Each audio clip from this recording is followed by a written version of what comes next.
Un beau jour de printemps 2022, le musée d'art de Nantes reçut une lettre. Madame la directrice, l'établissement public du château, du musée et du domaine national de Versailles organise une grande exposition rétrospective sur le peintre Horace Vernet. À cette occasion, je viens solliciter votre généreuse collaboration pour le prêt du tableau « La Ballade de Lénore ». Un comité de prêt se tint, durant lequel on s'assura de la pertinence de l'exposition, des conditions d'accueil et du bon état de l'œuvre, permettant ainsi son voyage.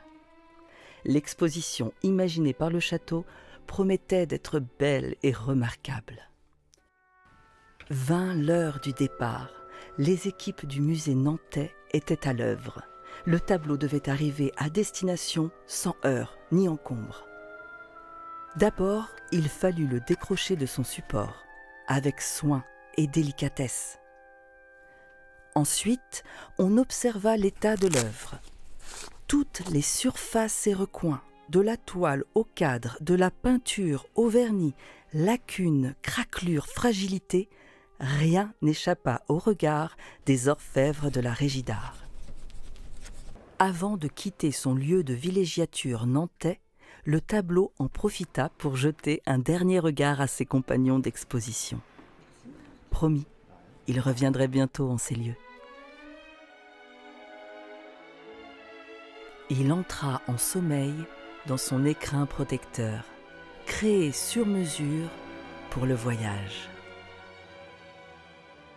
Spécialistes du transport d'œuvres, nos valeureux convoyeurs prirent la route avec une règle d'or. Prudence de rigueur durant ce long chemin. Mais quel est donc ce mystérieux tableau ? L'artiste Émile Jean Horace Vernet s'inspire d'un poème allemand de Gottfried Burger, écrit en 1774. Un récit à la fois romantique et terrifiant.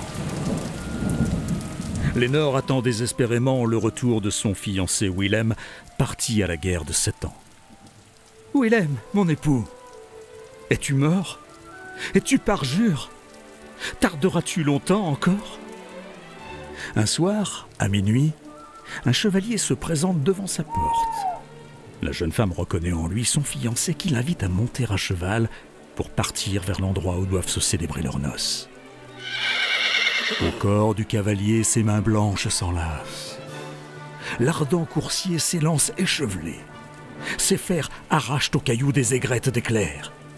La lune brille. Commence une course folle dans un paysage lugubre.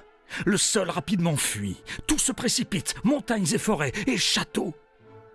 Lénore, terrorisée, interroge sans cesse son fiancé qui lui répond toujours « Les morts vont vite, les morts vont vite.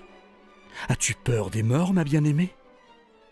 À l'approche de l'église où doit être célébré le sacrement du mariage, Willem traverse le cimetière, franchissant d'un bond les pierres funéraires. À ce moment, Lénore relève le casque de son compagnon et découvre avec effroi que la tête du cavalier est un crâne, son corps un squelette.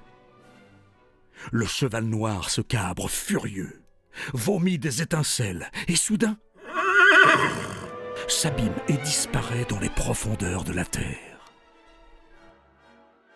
Au loin, une majestueuse silhouette se dessina.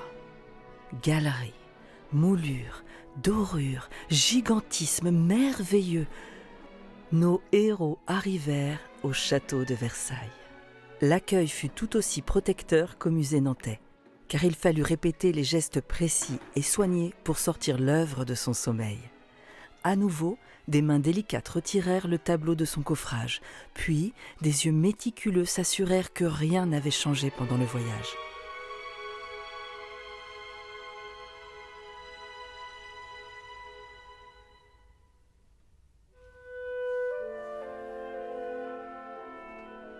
Il fut temps de laisser l'espace, la lumière et l'atmosphère accompagner le merveilleux travail des équipes de Versailles. Ils vécurent en ces lieux quelque temps et eurent de nombreux visiteurs et visiteuses.